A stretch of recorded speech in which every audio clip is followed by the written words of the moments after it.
ஆண்டவரின் பேரன்பு முடிவுறவில்லை. அவரது இரக்கம் தீர்ந்து போகவில்லை. அதிகாலை தோறும் கடவுள் நம்மை சந்திக்க வருகிறார் என்பதை மறந்துவிடக்கூடாது. மனிதர் எம்மாத்திரம் நீர் அவர்களை ஒரு பொருட்டாய் எண்ண, உமது இதயத்தை அவர்கள் மேல் வைக்க, காலைதோறும் நீர் அவர்களை ஆய்ந்தறிய, மணித்துளிதோறும் அவர்களை சோதிக்க. நீங்கள் அதிகாலையில் எழுந்து ஜெபித்தால் ஞானத்தால் நிரப்பப்படுவீர்கள். விண்ணக பனித்துளிகளால் அபிஷேகம் செய்யப்படுவீர்கள். இயேசு விடியற்காலை கருக்களில் எழுந்து தனிமையான ஓர் இடத்திற்கு புறப்பட்டு சென்றார். அங்கே அவர் இறைவனிடம் வேண்டிக் கொண்டிருந்தார். மார்க் எழுதிய நற்செய்தி 1 அதிகாரம் இறைத்திருவசனம் 35.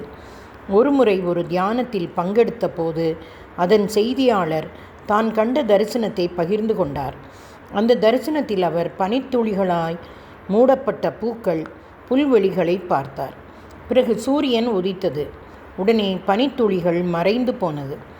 அந்த தரிசனத்திற்கான விளக்கத்தை ஆண்டவரிடம் கேட்டார். அதற்கு ஆண்டவர், அவர் தூங்கிக் கொண்டு இருந்தபோது கடவுளின் தூய ஆவியானவர் அவருக்குள்ளே இருந்த மனித ஆவியோடு பேசிக்கொண்டு இருந்தார். காலை எழுந்தவுடன் அவர் ஜெபிக்காமல் மற்ற வேலைகளை கவனிக்கச் சென்றபோது தூய ஆவியானவர் என்ன பேசினார் என்பதை அவர் அறியாமல் அது மறைந்து போனது என்று விளக்கம் கூறினார்.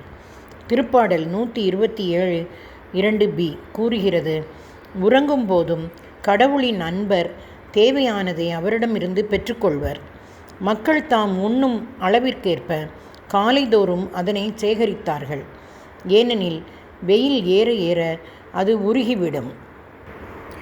நீங்கள் ஆவிக்குரிய மன்னாவை காலைதோறும் சேகரிக்க வேண்டும். அந்த நாளுக்குரிய ஞானத்தை கடவுளிடமிருந்து பெற்றுக்கொள்ள வேண்டும். நெருப்பினால் எரிப்படாதது காலை கதிரவனின் ஒளி கீற்றாலேயே வெப்பமடைந்து எளிதில் உருகிற்று. கதிரவன் எழும் முன்பே மக்கள் எழுந்து உமக்கு நன்றி கூறவும் வைகறை வேளையில் உம்மை நோக்கி மன்றாடவும் வேண்டும் என்று இதனால் உணர்த்தப்பட்டது. ஏனெனில் நன்றி கொன்றோரின் நம்பிக்கை குளிர்காலத்து உறைபனி போல் உருகிவிடும், பயனற்ற தண்ணீர் போல் ஓடிவிடும். அதிகாலை கருக்களில் நாம் எழுந்து ஜெபிக்க வேண்டும் என்று இறைவார்த்தை நமக்கு தெளிவாக கூறுகிறது. காலைதோறும் அவர் என்னை தட்டி எழுப்புகின்றார். கற்போர் கேட்பது போல் நானும் செவி கொடுக்கச் செய்கின்றார்.